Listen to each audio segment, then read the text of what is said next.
Ready, set, hut, hut. As the hills of West Virginia resound with the sound of Golden Blue football.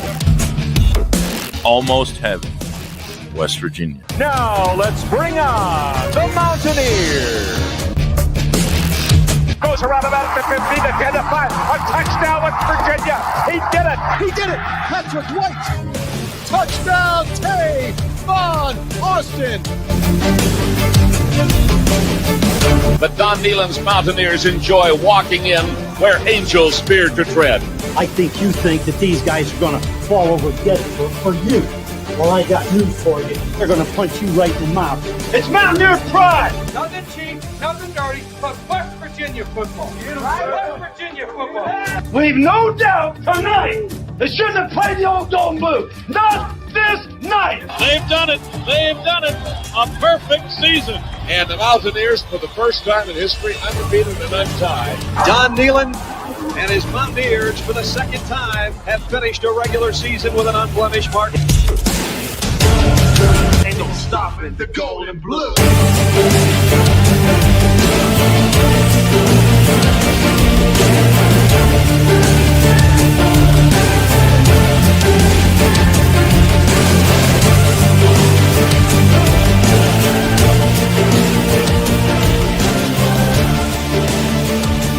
It is a great night to be a Mountaineer wherever you may be.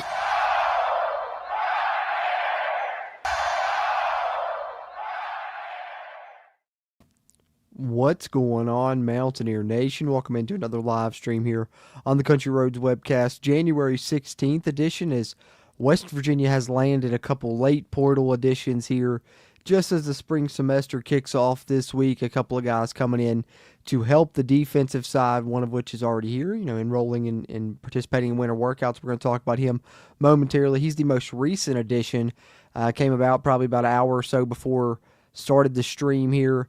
Of course, earlier in the day, we got good news on someone that we've been reporting on previously that we had a good feeling about here on the CRW when we talked about his visit, and that's Keenan Eck, an edge rusher off the edge. We'll talk about him momentarily. And then we got an update on the other remaining target that West Virginia is really highly, hard after. You guys saw in my most recent transfer portal update I put up yesterday. Haven't had a chance to go live in the past couple of days, but have tried to put out some pre-recorded stuff in the meantime.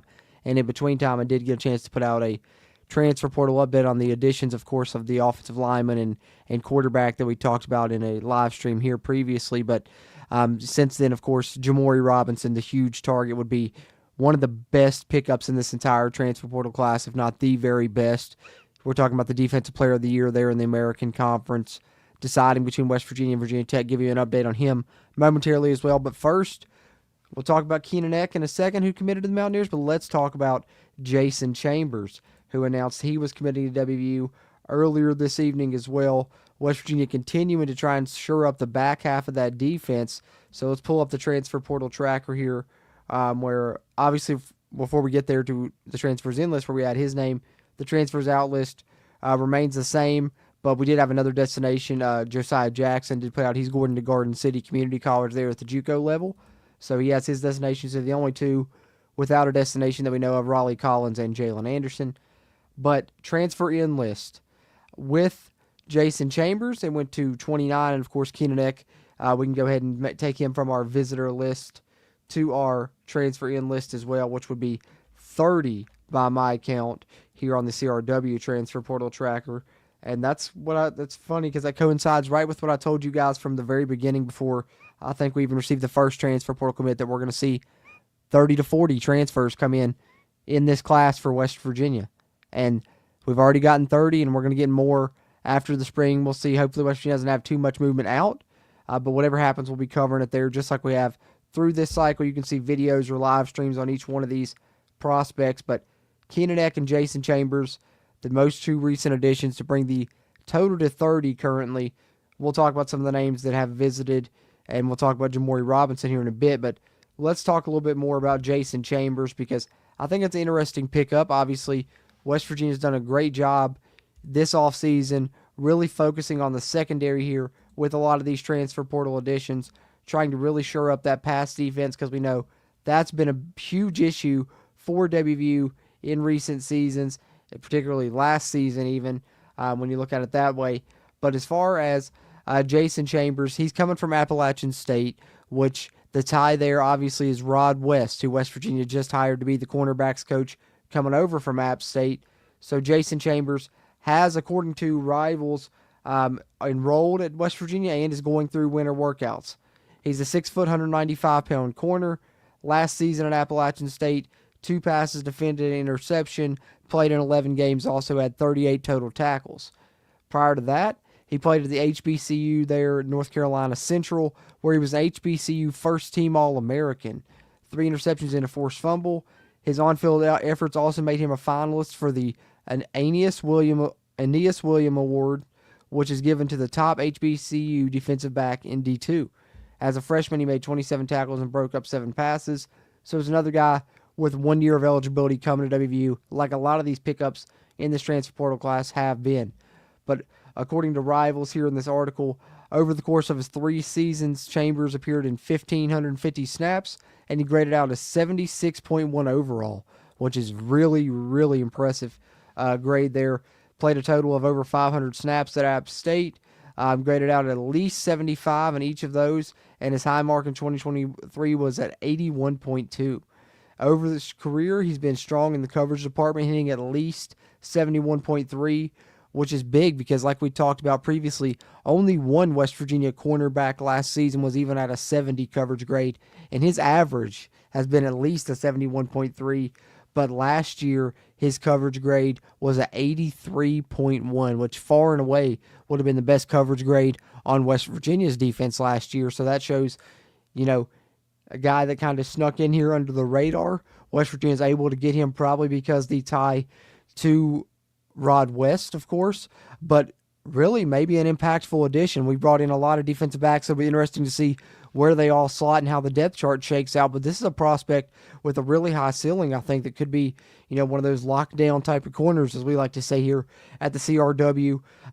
Rivals mentions he's a true cornerback prospect, as he spent over 1,300 of his defensive snaps at the cornerback spot, but he has played sometime in the box, slot, and at free safety, which that last one interests me because I'm interested to see who will be the free safety. And with his coverage grades and some of his numbers, I would suspect him to factor in somewhere and get some playing time on this defense.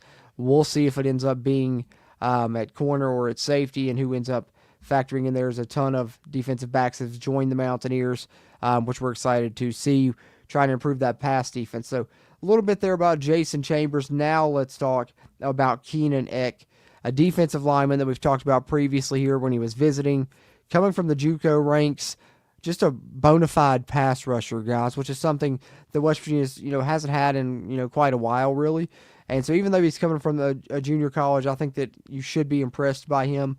Let me pull up this article here from Keenan Cummings talking a bit about Keenan Eck, and then I want to show you guys his game a little bit for yourselves. I'll show you guys some of his highlights there that he's got on his social media.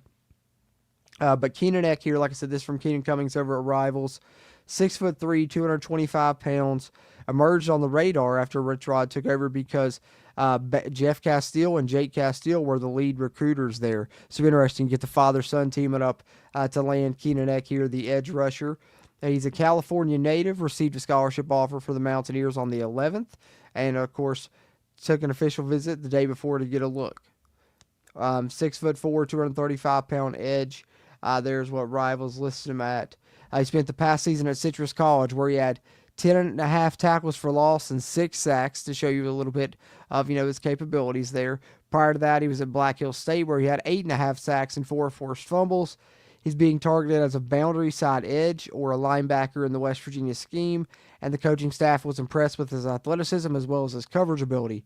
He has 2 seasons of eligibility remaining in his college career and joins Wyoming transfer defensive end Brandon Siders as pass rushing additions, and both really good ones. So if you have these 2 and then you also land Jamori Robinson, which fingers crossed we're able to, and like I said, I'll give you an update on that momentarily. We're talking about not only solidifying the secondary, but having an amazing pass rushing, capabilities to go along with that, which would be phenomenal, really, to see. So, I think people always shake their heads at the FCS editions, the D2 editions, and the JUCO editions, but I think some of these guys are really good players, and I've been impressed by Keenan Eck.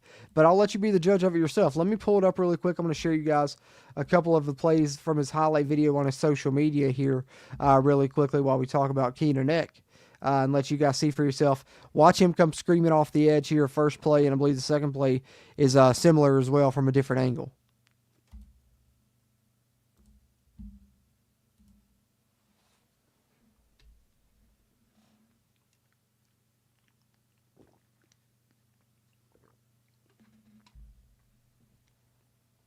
And what I like about that first one, it was an absolute textbook tackle, the way you wrapped him up and finished the tackle there, and there, just so much speed, no one's able to touch him.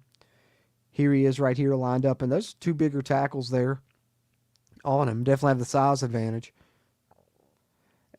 And what I like about him, and when you watch this film, you'll see, man, he just has such a motor. I mean, he's 100 miles per hour all the time, kind of similar to some pass rushers that we've seen in years past.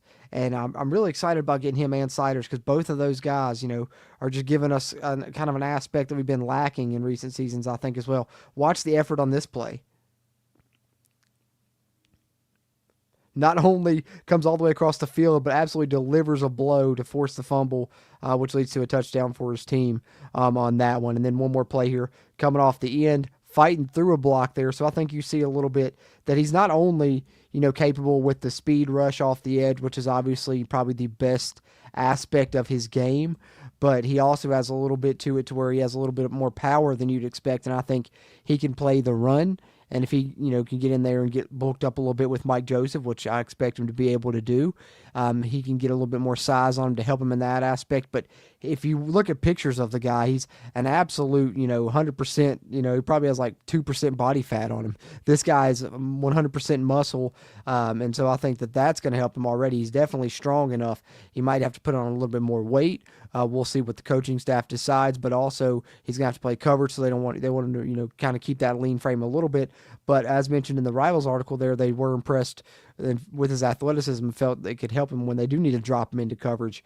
But between him and Siders, I think you have two really good pass rushers. So let me pull up one more time here. I'm going to pull up his commitment graphic first, and then I'm going to pull up the transfer portal tracker to show the names one more time now that we've got it updated. And then I want to talk for a second about Jamori Robinson.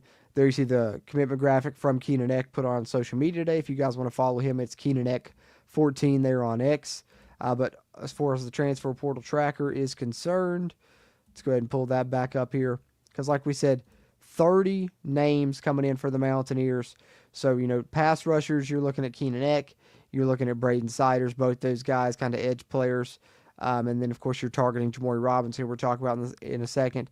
Offensive lineman is what we were really concerned about, you know, but look back about a week ago. And since then, West Virginia has added Tykees Crawford, Robbie Martin, Wyatt Minor, Kimo Makaneoli, and they've also brought back Justin Terry, who was an offensive lineman who had entered the portal, decided to return back to West Virginia. And then, of course, the secondary. We can't say enough about that. After adding Jason Chambers today, you have Jason Chambers, you have Devontae Golden Nelson, you have William Davis, you have Justin Harrington, you have Michael Coates, you have Fred Perry, you have Derek Carter, you have Jordan Walker, you have Jordy Scruggs. So you have absolutely rehauled your secondary, you know, fully, you know, and you still had a few guys returning there as well, at least at the cornerback position. Didn't return much at safety, so I would expect, you know, 3 or 4 of these guys will end up there at more of a safety type position. But I'm excited about a lot of these names that we picked up in the portal, so I wanted to bring that list up one more time for you guys. And now let me scroll down to the visitors list, which of course all these guys have visited now at this point. And Jamori Robinson is who we're waiting on. I know a lot of people are excited about William Reed, myself included. I think he would be a huge offensive line addition, but do want to remind you guys that he is a summer enrollee, so he wouldn't be here, you know, coming in for the spring now. He would be, you know, he may announce sometime soon, but he would be coming in over the summer. But Jamori Robinson is the one that we're waiting on. And we thought we would have the decision by now. It was, I think, a couple days ago, named his top 2, VT in West Virginia. Thought he was going to announce the next day. It got delayed. And then today was delayed again. And tomorrow is the day that the decision kind of has to come. I believe it's kind of the deadline there as far as enrolling for the spring semester, if I'm not mistaken. But Jamory Robinson from UTSA, talked about him a ton. Absolute sack machine, would be arguably the best pickup in this entire portal class for West Virginia. Defensive Player of the Year there at UTSA. And from what I understand, kind of what the holdup was maybe some academic issues, which from the people I've talked to seem like they may have been cleared up now. But the fact that it keeps getting delayed also worries me that they may be trying to delay it so that it can work out for VT to be able to get him in. I don't know. We'll see. It's a 50% chance is what I said in my transfer portal update, and I still believe that. When you're down to the final two, obviously it's, 50% chance for you. I felt better about it a couple of days ago than I do now, just to be fully honest with you about my personal feelings. But it would be a huge pickup, and I think I want it, so bad that I'm trying not to get my hopes up about it. Maybe that's part of the reason as well. But we'll find out really soon if West Virginia could land him. It would be very big. But like I said, that decision is believed to be coming tomorrow. I got the tweet here from Jeff Cobb of BGN, who shared that UTSA edge rusher Jamory Robinson has postponed his commitment until tomorrow. West Virginia and Virginia Tech in the running, and he cited Orioles and Nats as his source, which also worries me about it potentially being VT, because that is a source out of the DMV area. But we'll see what happens. Jamory Robinson, either way, West Virginia doing a great job to be even in the final two there. So that's what I had for you guys as far as the transfer portal updates are concerned. Take a swig of my water, and then I will catch up with some of y'all's comments, and then got a little coaching update, and then we'll talk a bit about a Mountaineer legend that's entering the College Football Hall of Fame.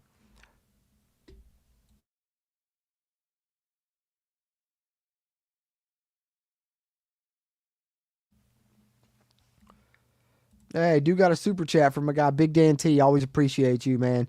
You're the man, Big Dan T, with the $9.99 super chat saying, Hail WV. Hey, that's right. Always true, man. Hail WV. Let's go Mountaineers. Appreciate you always.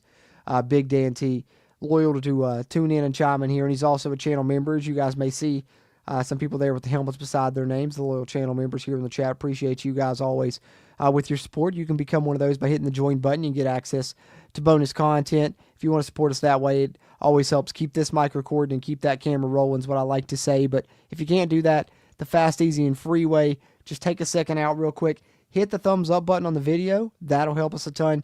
And if you want more of these transfer portal updates, roster updates, all of this good stuff into your feed, be sure you hit that subscribe button so it comes right in your feed. Those are fast and free, and they really help us out a lot here as well. And we really appreciate that support. But let me get to some of your all's comments here, and then we will talk about the coaching update and a little bit about Super Steve Slaton before we wrap up here tonight.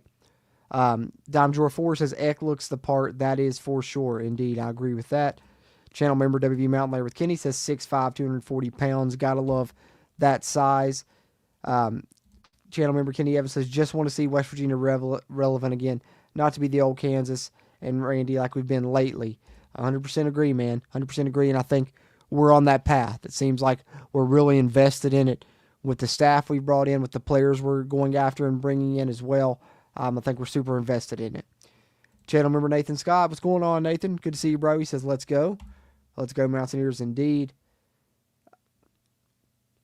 James Wickey said he is an All-American. Yep, that's right, the cornerback. I think you're talking about Jason Chambers there, who was an All-American there when he was at the North Carolina Central School. So I think he's really talented. His grades and stuff are really, really impressive. Let's see here. Where were we at here in the chat? Lost my spot. Sorry, guys. Here we are. Edward Batten said great pickups. I agree. I'm excited about these two guys. Excited about what they're doing for the defense overall in the transfer portal this offseason for sure. Dime Door 4 says he likes Chambers. He's a really good cover guy. Seems to be. I need to watch some of his film. Haven't really got to watch a ton of it. But just looking at his grades and such, I was really impressed. And the fact that he was an All-American, you're not first-team All-American by accident. Let's see here. Kenny Evans says, what are your thoughts on the QB status? Kenny, I talked a little bit about that in the last update I did. I really want to wait until I see him for myself in the spring to kind of dive in fully. I think, just off the top of my head, Nico's, to me, looks like the potential best passer of the three. But what Max Brown and Jalen Henderson both have on him is a little bit more speed, probably a little bit better fits as far as running style for the Rich Rod offense. Not that Nico can't run. They're just a bit more on the explosive side, could maybe break the big ones more so than Nico could, so they have that advantage. Maybe Nico has the advantage on the passing side of things, and of course has the advantage having been at WVU, although all three will be completely learning a new offense, so no real advantage in that aspect. I'm interested to see how it shakes out. Personally, I think that Max Brown is probably someone that they're looking to develop a little bit more, probably like a year away. He's the guy that'll kind of be, behind Nico and Jalen, whichever one it ends up being. But I'll be interested to see how that plans out, and I'll be interested to see if they name a starter in the spring or if they're worried about maybe losing somebody, try and keep both guys in the fold, try and stretch that competition out to the fall, because you don't want to lose, all those guys that you just brought in, in the spring. So we'll see what happens with it. I really am big on Jalen Henderson, but I was always a Nico fan as well. I think it's going to be a fun competition to watch, Kenny. W Mountain Later with Kenny says, put Coates on one side and Chambers on the other. Hey, that wouldn't be a bad plan. That's one thing I've been talking about here as a interested to see who's going to be the corner on the opposite side. To me is the question, because as far as I'm concerned, Michael Coates is obviously cornerback one for West Virginia this year. So I agree. Sal says, my man, that 6'6", 240 song was awesome back in the day. It was. Did you see that he put one out before this season started? First one he's put out in, I don't know, probably almost a decade, I'd say, close to it. He put out a new Golden Blue song this year, by the way. Dime Drawer 4 says he wants guys on the team that plays with knuckles and noses bleeding. Eck seems like that guy. I agree. I'm really impressed with Eck.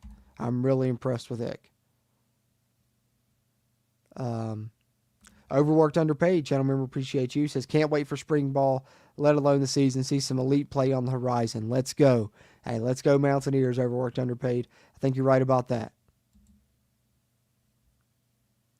Okay. Let's see. Channel member H. Bar Farkle, how do you like the way Perry hits? Big fan of Fred Perry, because his game reminds me of kind of those old West Virginia safeties of yesteryear that we haven't seen in quite some time. The Robert Sandses, the Carl Josephs, the KJ Dillons of the world. The way he plays is he's just going to come downhill and he's going to strike you.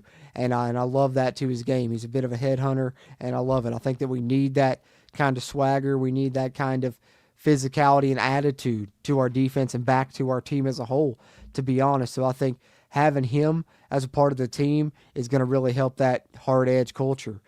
Which, by the way, you guys know the NIL shop that had the shirts that bunch of us bought, the Spot the Ball shirts, the Hold the Rope shirts that they had.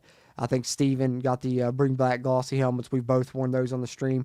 Right now they brought out some more different varieties. They have hard edge shirts right now. I shared it on our social media, which you can see on the bottom of the screen there, WVU Country Roads on X. Check it out there. I ordered me a hard edge shirt. So if you guys have been wondering and wanting hard edge shirts, they are on sale there at the NIL shop. Dime Drawer 4 says he believes he could play linebacker, no problem. I think so too. I think he could be a fit at linebacker as well, which he'll probably have to do a bit of a mix, playing, even though linebacker he may be on the line some. Zach Alley's scheme is 3-3-5 oriented, but also can go 4-2-5 at times. You bring that kind of edge player down onto the line, similar to how we used the Bandits in the previous defense. So we'll see where, that's one thing I'm excited for spring ball. I'm always excited for spring ball, but more so this year is because with all these new roster pieces, which roster update video is going to be coming out either this week or next week, by the way, guys, and those will be coming out frequently leading up to the start of spring football practice. And then, of course, those will continue all the way up to the start of fall camp. But I'm excited to see where everybody shakes out position-wise, what exactly are, the position titles in this defensive scheme. I know we're going to have the cheetah and all that and such, but it's going to be fun. It's all brand new, and we'll get to go over it together here on the channel. So be sure you're subscribed here to keep up with all that, as not only is the roster being built, but also, finding out what the pieces are in the scheme and who fits where, what the titles are of the positions, what everything's going to look like. And for channel members, we're going to start doing film reviews of Rich Rod's offense at Jack State and Zach Alley's defense at Jack State in Oklahoma as well. So stay tuned for that also. But appreciate you guys tuning in and chiming in here. See here, I'm going to try and get caught up here. Scott McBride says here it is 70-30 for Virginia. So that's what I've heard as well. I think you guys are referencing William Reed Scott McBride said he's from Virginia. Dom Jorfor said he's been here in UVA as well. Yeah, that's, kind of after his visit or around the time of his visit, not long after that, started feeling a little bit less confident, and I'd heard from some people that he was kind of leaning that way. So we'll see what happens. West Virginia is in the mix, but West Virginia has done a good job recently of adding, several offensive linemen, so it won't be as big of a hit not getting him. But still adding him, I think, you're talking about an instant starter and probably the best offensive lineman that you have added, in my opinion. But I do like a lot of the guys that we've brought in still yet. Okay, so let's take a look here. Let's do the coaching staff update, then talk a little bit about Steve Slaton, and I'll try and get some more of y'all's comments here. Before we wrap up, appreciate you guys here for tuning in and chiming in. Take a swig of my water, and let's talk a little bit about Travis Trickett, who we previously reported on a couple of times here, but now we have the official announcement. And, we haven't had one in a couple of days, so maybe the coaching staff is finally almost fully solidified. We're hoping it is for the most part on Sunday when we record another podcast episode that'll be out for you guys on Monday. That's kind of what we're going to talk about. Is kind of go over the coaching staff, kind of name our 5 favorite additions, and talk about that a little bit. That's kind of the plan now, hopefully. But let's talk a bit about Travis Trickett being officially announced.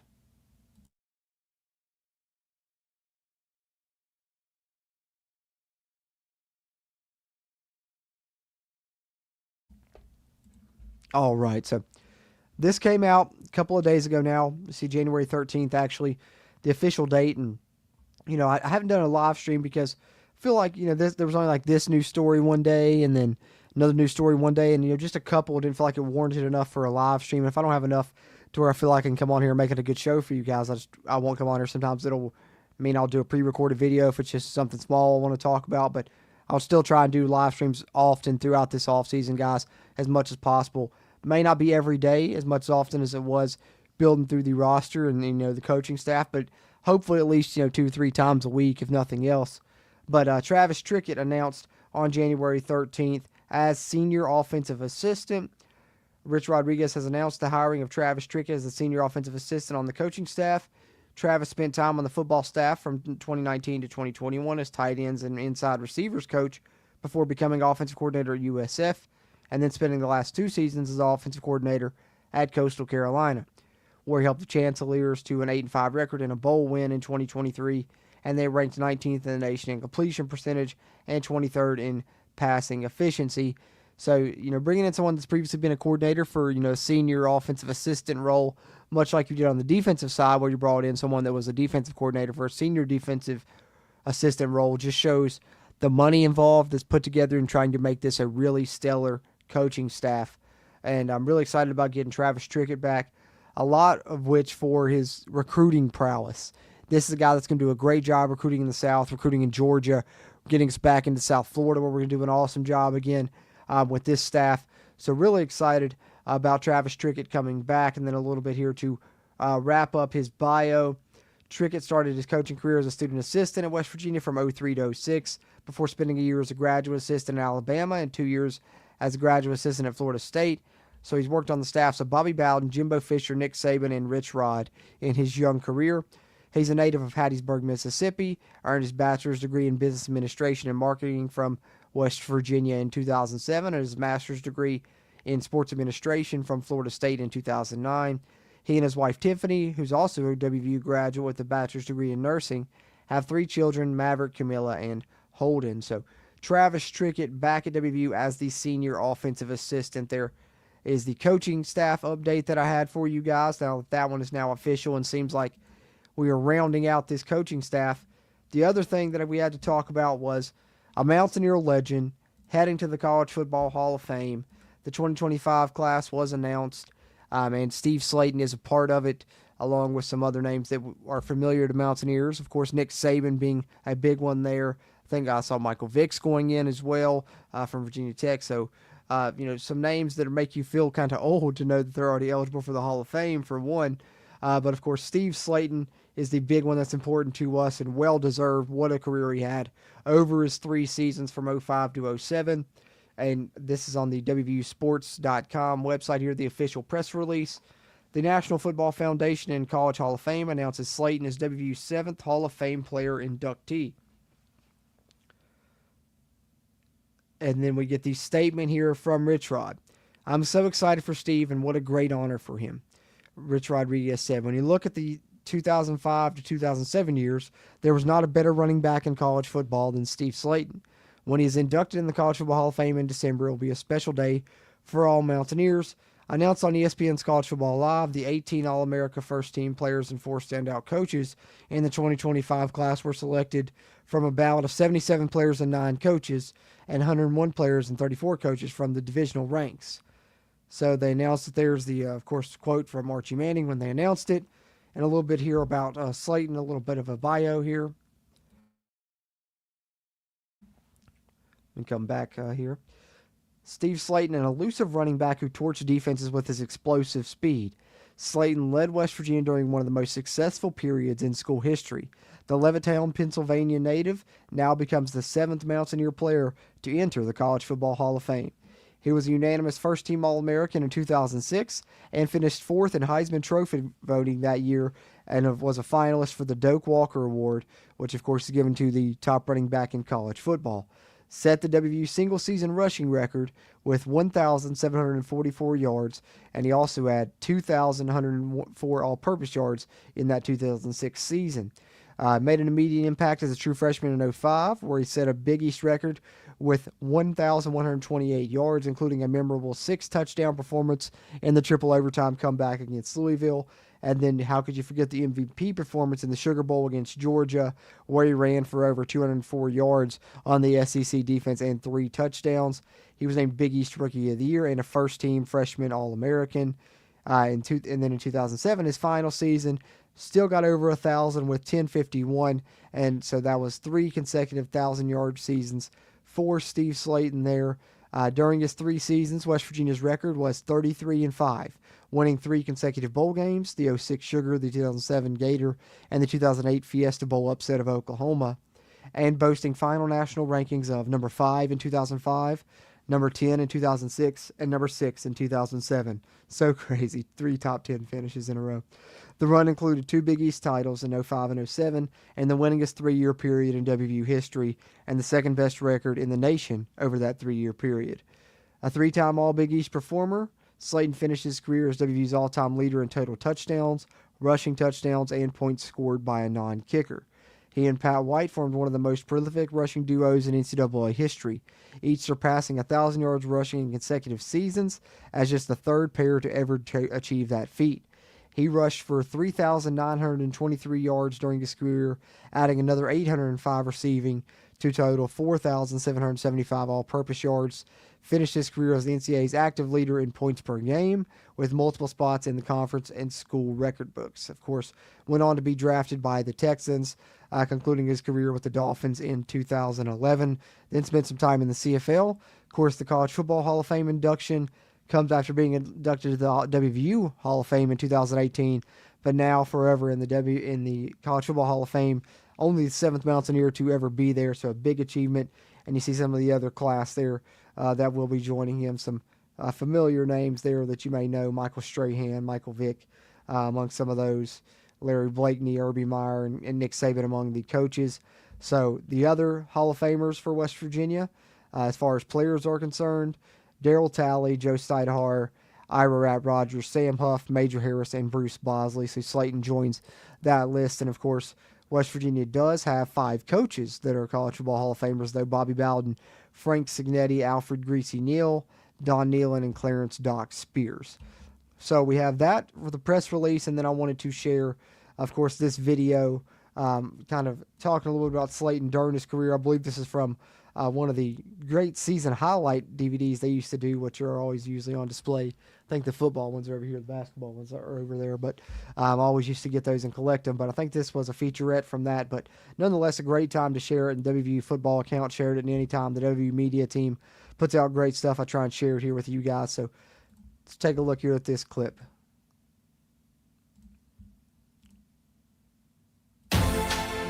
Junior standout running back Steve Slaton is leaving his name on the West Virginia football program like no other running back in its football history. During the Mississippi State game on October 20th, Slaton set the record for all-time career rushing touchdowns by scoring his 43rd TD in front of a loud homecoming crowd. In 2006, Slaton broke the Sugar Bowl rushing record by scampering for 204 yards and scoring 3 touchdowns in the victory over the favored Georgia Bulldogs, which also earned Super Steve the Most Outstanding Player Award. Slaton was also voted a consensus All-American in 2006, along with his nod to the All-Big East first team. Slaton, along with a few other notable Mountaineers, has also graced the cover of Sports Illustrated's college football preview on 2 separate occasions. I love this game. I mean, you can go out there and play it and respect it. You gotta respect this game, and if you respect it, and everything will come to you and you play well. You need friendship on a team, and the team is like a family. I think we definitely are like a family, and we all feel like we're all brothers. And when you feel like you're family, you fight a little harder. I just think he's a great kid. I think, he's the kind of kid you want in your program, and we got so many of those, good character kids. And he's a better person than he is, the superstar, the great player.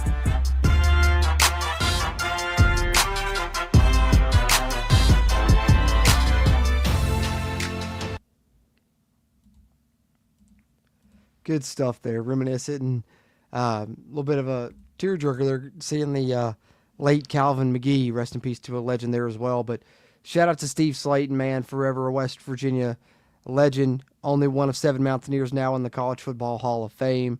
Gotta love him for that. And hey, if you guys don't, be sure to listen to him on the Burning Couch podcast that he does occasionally with Mountie Stout. That's a good show as well to check out and get to hear from Steve Slaton himself. But speaking of hearing about Steve Slaton, let's hear the words from Coach Rod after Steve Slaton was announced to enter the College Football Hall of Fame.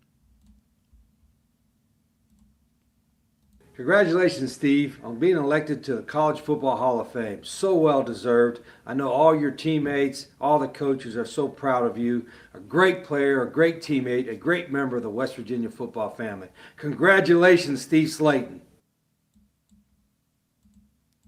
So good to hear from the head man himself. Of course, the guy that was Steve's head man in his first stint, now back for his second stint, and gets to see Steve Slaton heading into the College Football Hall of Fame, which is pretty cool. But that's about what I had, guys, as far as the transfer portal update, the coaching staff update, and had to carve out a little time there to talk about Slaton being a College Football Hall of Famer. But I want to catch up with some of y'all's comments here before we wrap this one up. Appreciate you guys tuning into this live stream. Like I said, be back with you guys again with another live stream here soon as more news comes about. But DT Reed, what's going on, Dustin? Appreciate you, bro. He says, everyone hit that thumbs up button.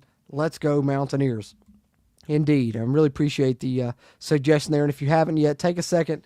If you're in here live, exit out the live chat. Just hit that thumbs up button. Helps us a ton. I know it's crazy, but it helps this find more Mountaineer football fans like yourself, which if you're one of those that hasn't subscribed yet to the channel, hey, it's free. Be sure to do that, and you get this news straight into your feed, and you'll know when we're going live and when we put out the pre-recorded videos and all that good stuff. But appreciate that reminder there, Dustin. And if you're not in the chat here live, and if you're watching on a playback, you can still hit that thumbs up button and help us out. You can still subscribe, and you can also throw your thoughts in the comments, and I'll try and respond to you there in text form, as we always appreciate those interactions. Jack Fleming fan with a great question, and I always love seeing that screen name pop up. Jack Fleming fan. Who from the transfer portal do you consider is the best player coming to WVU? Let's pull up the transfer portal tracker. And I'll tell you, I don't know if I can pick just one. I mean, there's really a lot of guys I'm excited about. But if I'm limited, I'm going offense and defense at least. I can do that for you. Because to me, it's clearly Michael Coach Jr. on defense for me. Incredible cornerback, was top 15 in multiple stats and grades in the country last season. His coverage grade was phenomenal. His overall defensive grade was phenomenal. I think he's going to be cornerback number 1. I think he's going to be a really big, important addition for us. So he's up there. And then I think on offense, Cam Vaughn, which, if you guys had a chance to check out the most recent podcast update we put out this past Monday, that podcast episode, I talked a little bit about all of these transfers in depth, and then a couple days later, I ended up putting the stat out about Cam Vaughn out on social media that I shared in that podcast episode, which I think is really just stands out and shows you how impressive he is as a prospect. When you look at the fact that he, hadn't played receiver, was a quarterback, redshirted a year while they taught him the position, then comes out as a redshirt freshman in a Rich Rod offense, which is run heavy, has 49 catches, 805 yards or 804 yards, something like that.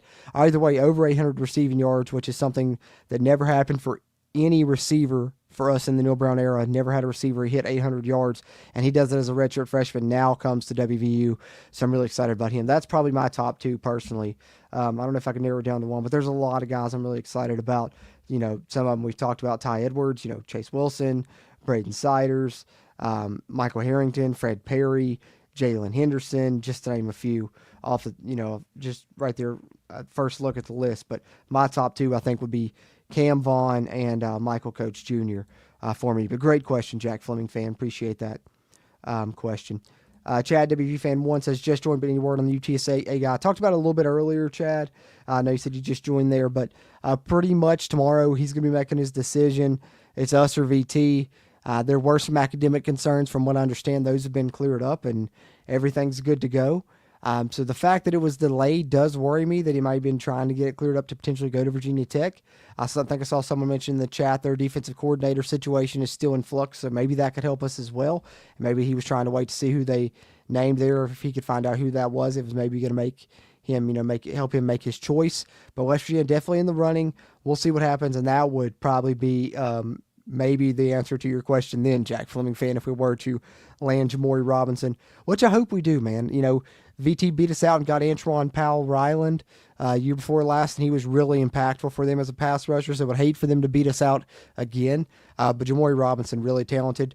But like I said, if they do beat us out, we have at least, lessened the impact of that blow by adding Keenan Eck and adding Braden Siders. But if you can get both of them and then get Jamori Robinson, who's the best pass rusher in the portal period, woo, that defense is looking nice, guys. That defense is looking nice.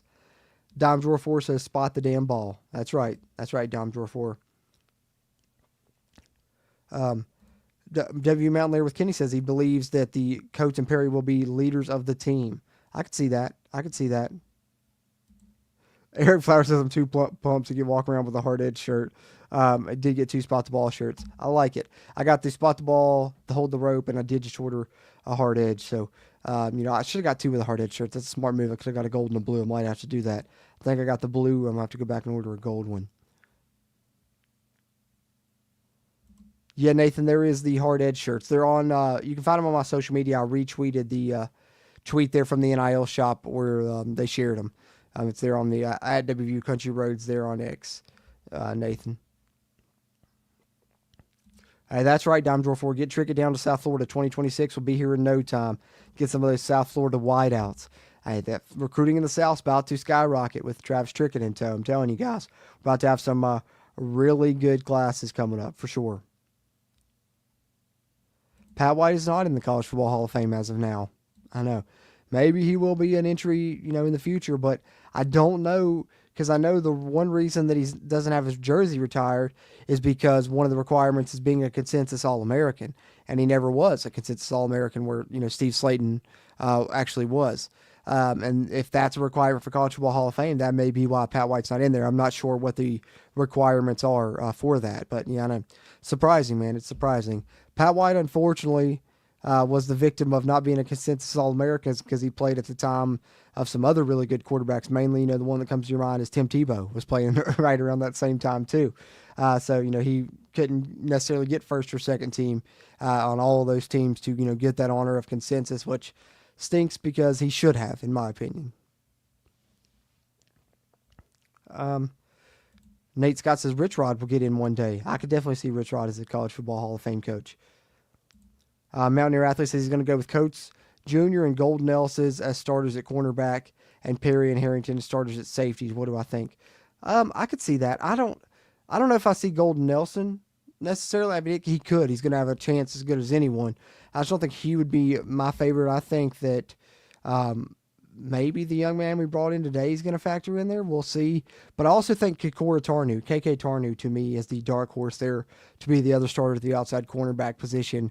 He has the experience in the Zach Alley defense. He played outside corner almost exclusively when he was there with them in 2023, and that's when he kind of had his best time. So that's kind of what I'm looking at. I definitely think Perry's going to be a starter. At safety, I just don't know which safety. Is he going to be, one of the, the more box safety or the free safety, or is he going to be kind of more cheetah role? And same goes for Harrington, who I think could play the cheetah position as well. But I think Perry, Harrington, starters at safety, and then maybe Jordan Walker as well. We'll see. I think you got multiple guys that could start at safety. We'll see what happens. Not ruling out. I think that one of the three, William Davis, Devontae Golden Nelson, or Jason Chambers, is probably going to play safety. I don't know if that means cheetah, if that means free safety, but I think that one of the three will.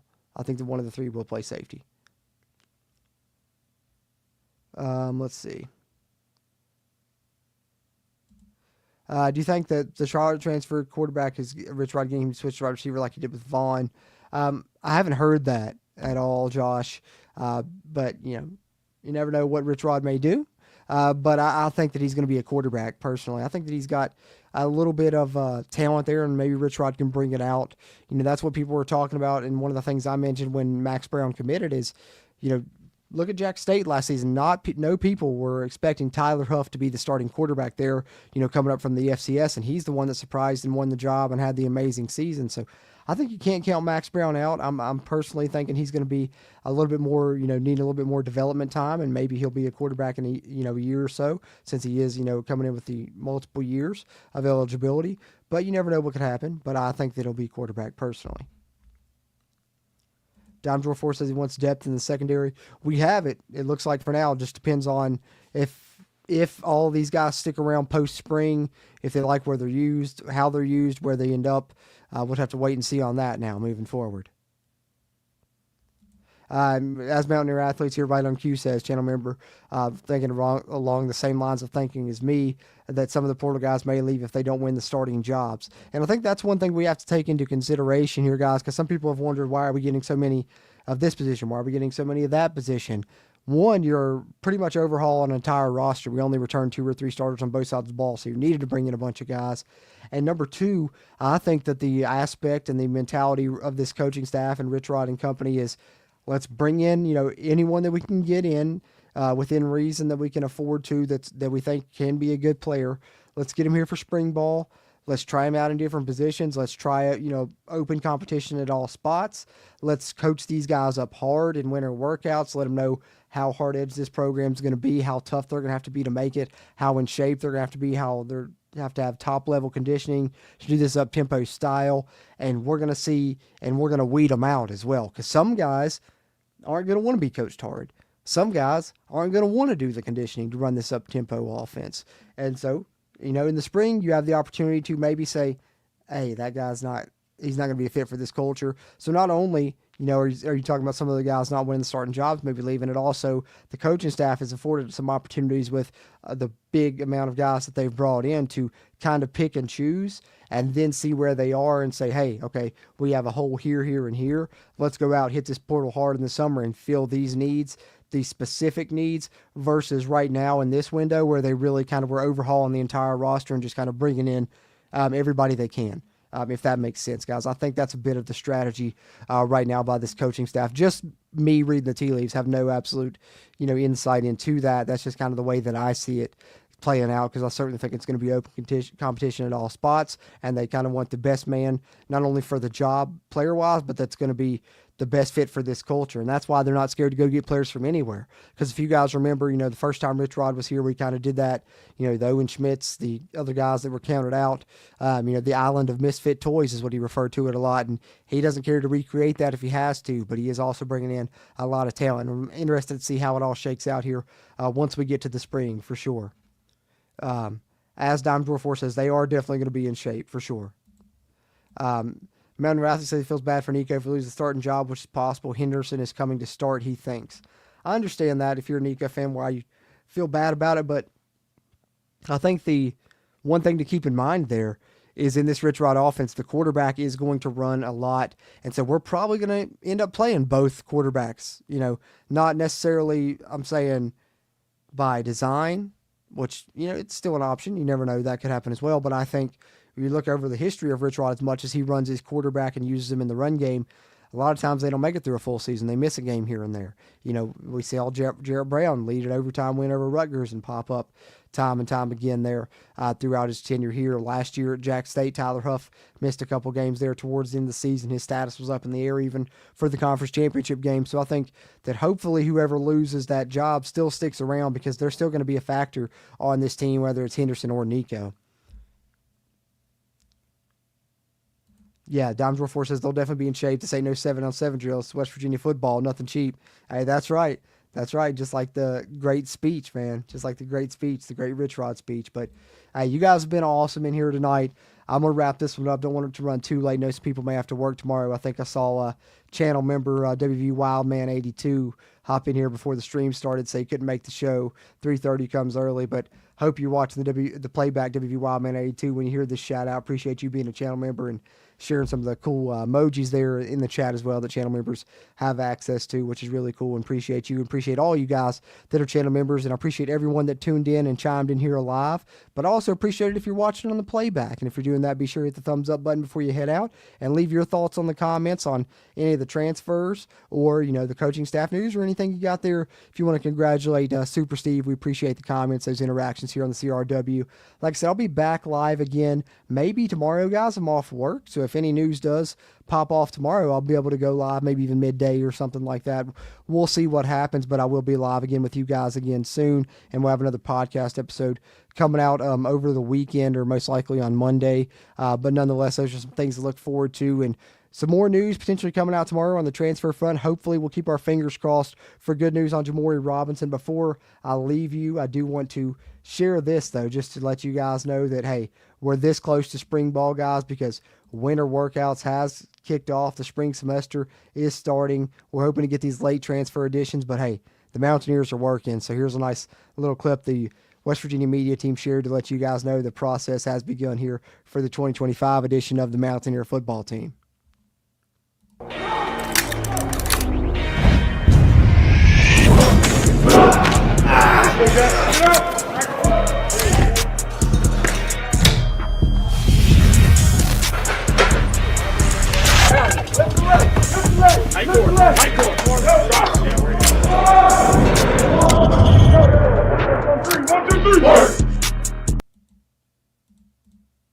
And I love that it goes right along with what we just talked about everyone being in shape and such here to run this Rich Rod scheme, because there it is. It's already working. The rental workouts have already started, and super excited, man. Can't wait to see how things shake out in 2025, but I'm really excited about this staff that's been built and this roster that's been formed as well. I think both are really strong, and we're going to see just how strong. I know we're all excited for spring ball, but got some more news to talk about before we get to that. And, of course, as that news comes out, I'll be covering it all here on the CRW, so be sure you're subscribed here to the channel. If we get good transfer portal news tomorrow, fingers crossed that we do, I'll definitely be back live for that one at some point tomorrow, so I'm sure I'll see you guys again soon and get to chat with you all. But I appreciate you all coming in for this one. As always, I'm Jordan Cruz, and until next time, let's go Mountaineers.